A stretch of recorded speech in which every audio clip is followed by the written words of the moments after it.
Hola, ¿cómo están? Soy Ricardo Velázquez Ramírez y hoy vamos a dar inicio a nuestro programa número 29 del podcast Derecho y Política. Vamos a hablar sobre el sistema bicameral en el Perú, que ya entró en funcionamiento y, por supuesto, se inaugura una nueva etapa en el Perú después de 30 años de debate. Aparentemente, el sistema unicameral nos llevó a un populismo legislativo, sin rigurosidad técnica, pero también generando un desprestigio total, no solamente del poder legislativo, sino también del sistema político democrático. Hoy el Perú retoma el modelo bicameral y por lo mismo no se trata de ensayar una nueva fórmula, sino, yo diría, el modelo bicameral es parte de la tradición republicana peruana. Pero no por ello significa que siempre ha tenido éxito. Más bien, ello es lo que se espera hoy en día. Pero también es cierto que no necesariamente por estrenar y retomar el sistema bicameral, los problemas están resueltos.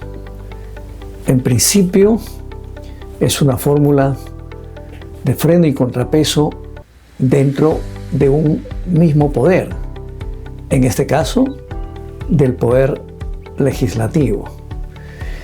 Hay una Cámara de Diputados que ciertamente tiene la función de hablar, de discutir, de legislar, de hacer control político, de fiscalizar.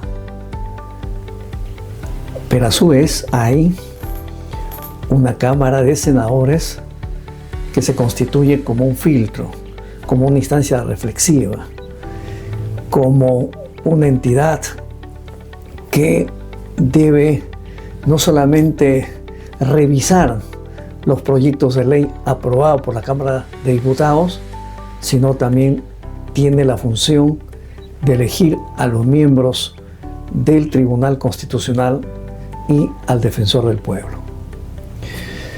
De tal forma que el modelo debería funcionar bien y por lo mismo solucionar esa tensa forma de hacer política en el Perú.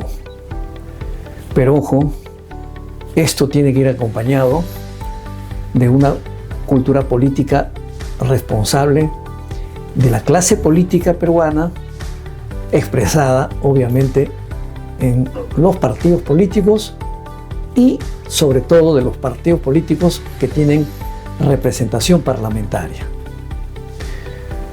Se puede ensayar los mejores modelos del mundo en el Perú, pero si eso no tiene una resonancia, no tiene un impacto favorable en la política peruana, será un fracaso más.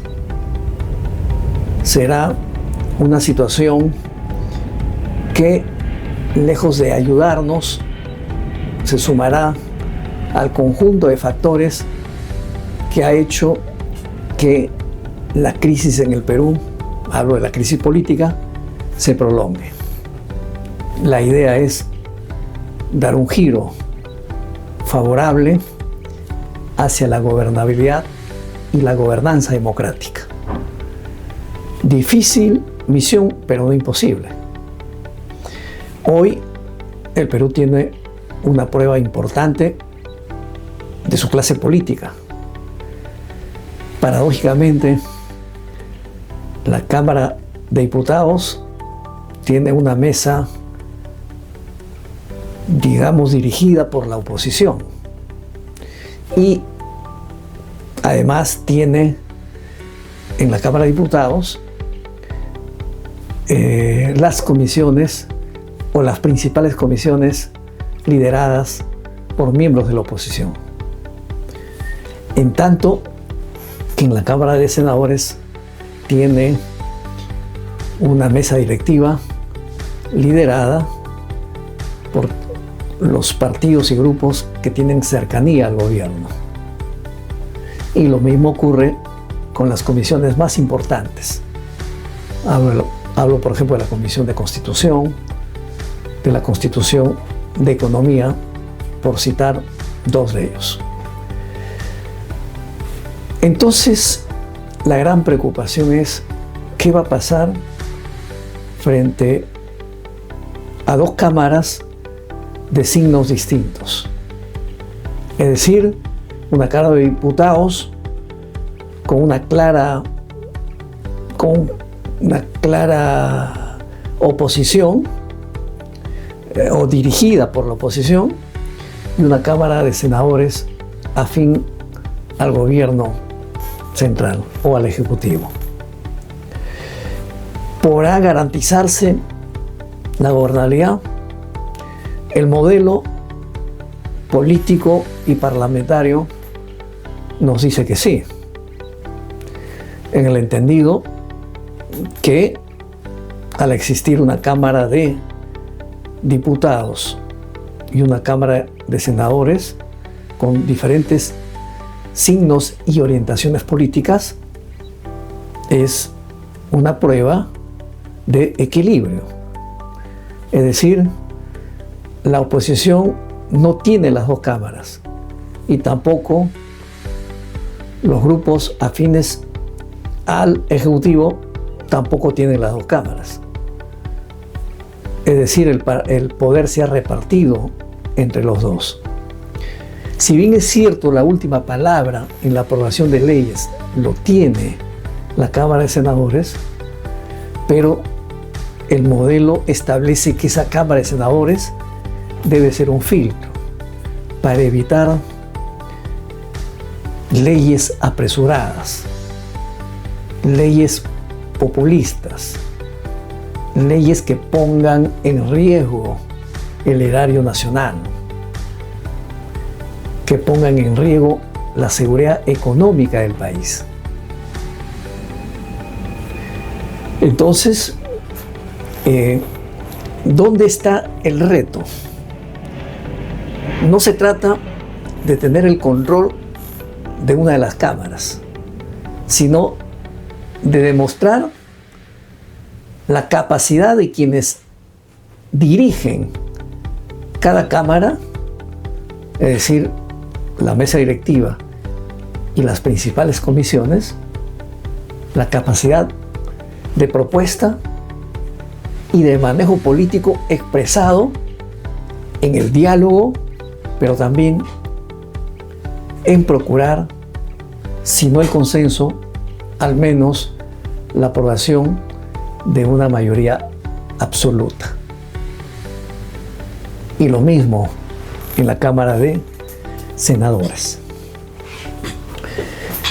Obviamente, esta Cámara de Senadores va a jugar un papel importante, porque va a ser el freno al apresuramiento que por naturaleza tiene y le corresponde a la Cámara de Diputados. Ahí se requiere la sensatez, es decir, la sensatez de la Cámara de Senadores, la madurez, la prudencia, la mirada hacia el país y hacia los grandes objetivos nacionales, más allá de las diferencias que pueden haber entre sus miembros desde un punto de vista ideológico, porque a todos les debe unir el interés y los grandes propósitos nacionales. Y eso es o ello es el mensaje que ellos, valga la redundancia, tienen que transmitir a la ciudadanía. No así la lucha estéril que nos tienen acostumbrados, de un protagonismo insensato, de un protagonismo muchas veces arribista, de un protagonismo descontrolado, sin dirección y más aún, sin propuesta. Debe acabar ese amargo ciclo que nos ha hecho mucho daño al Perú. Esperamos que ello ocurra. Repito, tenemos la posibilidad de dar un giro importante en la dinámica de la política nacional. Hoy ya no se trata de ir al Parlamento y a gritar, no.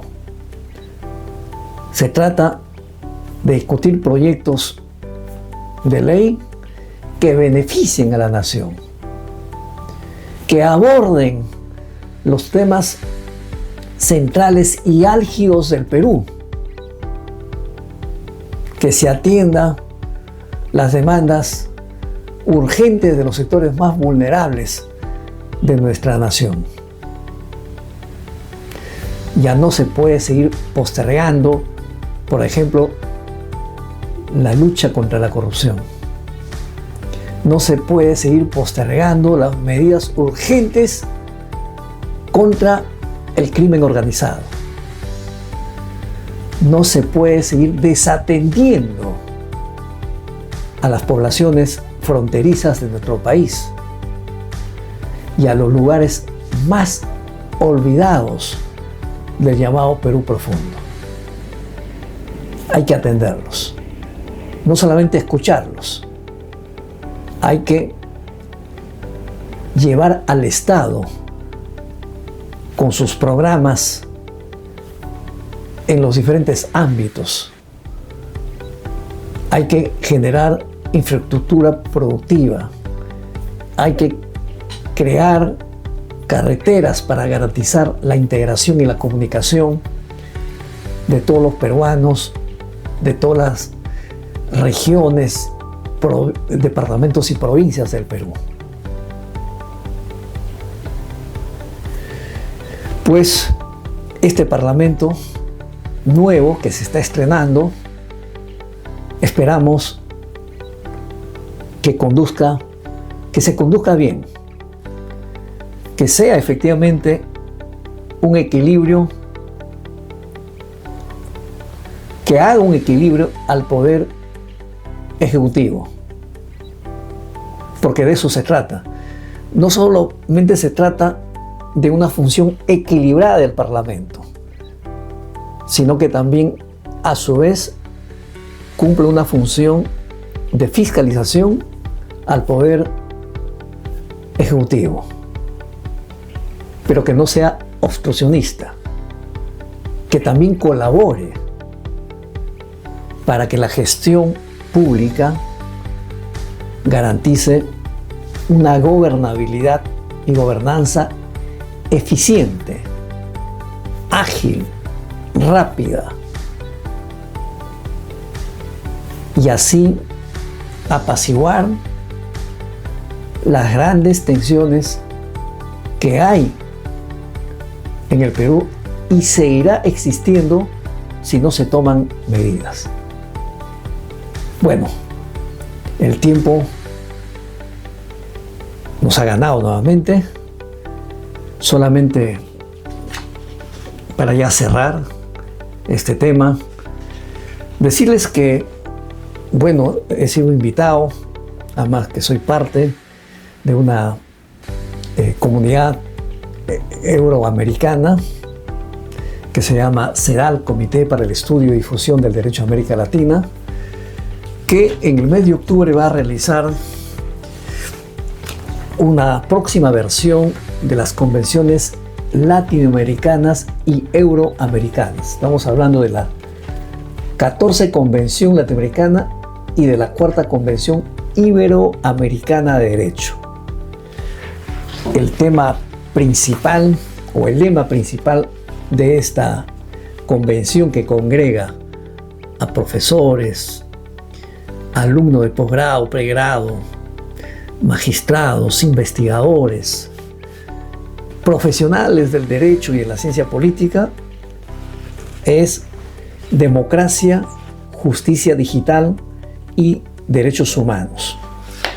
Hay varios ejes temáticos que van a envolver, yo diría, esta interesante discusión que tiene que ver con democracia, derechos humanos y constitucionalismo.